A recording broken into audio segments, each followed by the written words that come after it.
You know, you liberals I'm are a always... radical, Wally. I'm no liberal. I'm a radical. Well, okay? are you a liberal? I am a radical. You're a I liberal? want to change things totally. I was born in Shawnee, Oklahoma, and that was in 1933. My early life, of course, involved being a Okie. I sort of had two, a foot in two places. One was the urban California, and the other was this rural community in Oklahoma. I have three living brothers. No, I was the elder sister, and I used it to my maximum advantage. But my family were not politically active. My grandmother's side of the family were Republicans, I think. Yeah, they were Republicans. They had a business college in this small town near where we lived there. So I sort of went between those two communities, and I vastly preferred it. Of course, in Los Angeles, I just was, as a little child, I was just swallowed up in this big city. I started out as a Girl Scout leader, and I did that for 10 years. I became interested in busing and, racial issues, got a divorce and then remarried. And my new husband was Chicano. So I became active in the Mexican American Political Association, participated in the marches, and got attacked by the LA sheriffs along with everybody else in the Chicano moratorium. And then later, when I became pregnant, and it had been after separating from my first husband, sought out an abortion.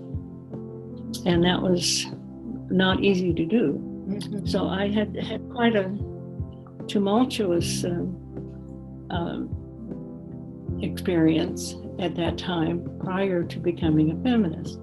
As I did this, I gradually, pulled away from my, women friends that were fellow Girl Scout leaders, and many people say, well, I was always a feminist. Well, no, I wasn't always a feminist.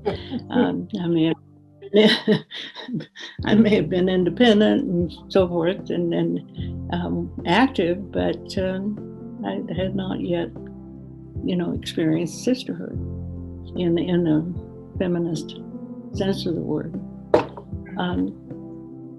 But of course, having 6 children, which is what I had, was four daughters and 2 sons, and then I had lots of experiences that were common with all women at that time, and unfortunately continue today.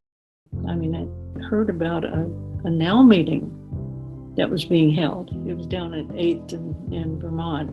Well, I was quite put off by this meeting. For one thing, all the women were professional women. Mm. They were there in their suits, and this was in '69. And who was I? I was just a little housewife, right? None of their issues had anything to do with my life. When they came to the abortion committee, I realized, hey, that I know about. But we had these very revolutionary things going on, namely this procedure that this abortionist had developed. He developed an early handheld device. He was using this to, just directly suction out the material. And it worked. Yeah, she said, Carol, why are we, out here promoting this guy when we can do this ourselves? So we put a notice in the Every Woman's newspaper, about 30 women showed up to our meeting, talking to the women in the group. I was losing them. So I said, well, I'll tell you what, I'll show you. Well, I happened to be wearing a long dress. So I went over to the desk and I lay back. And of course, I wasn't wearing underpants, so that didn't get in my. I had no idea what was going to happen next. I just thought they were going to think I was an exhibitionist. They didn't. They just rushed over, really, literally, and were utterly delighted and fascinated in looking at my cervix. You know, they just started thinking that that was a kind of unleashing of feminine ingenuity. Hello, everybody. Yay, yay, ooh, International Women's Day. That's great. I am so happy to be here. I want to say, first and foremost, that today is the day to express our appreciation to all of the women, all of the females who have gotten abortions since Roe v. Wade. Okay? Yes. Yes. Do you see this? Now, this is the speculum. And for the past 5 decades, women have been learning about our bodies. We have been talking to each other. We have been mastering their fucking technology. You got it? We know how to do this, guys. We know how to do it. And I'm going to address myself to the patriarchal capitalists, okay? You be aware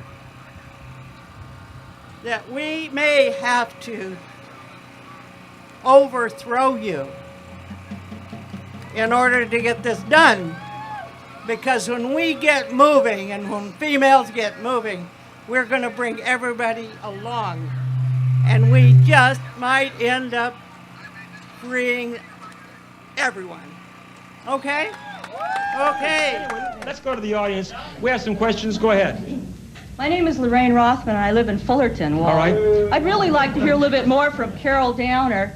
I just really don't have much of a, people really don't understand where you work or what you do. What is your, what is this activist work that you do? Go ahead and tell them, Carol.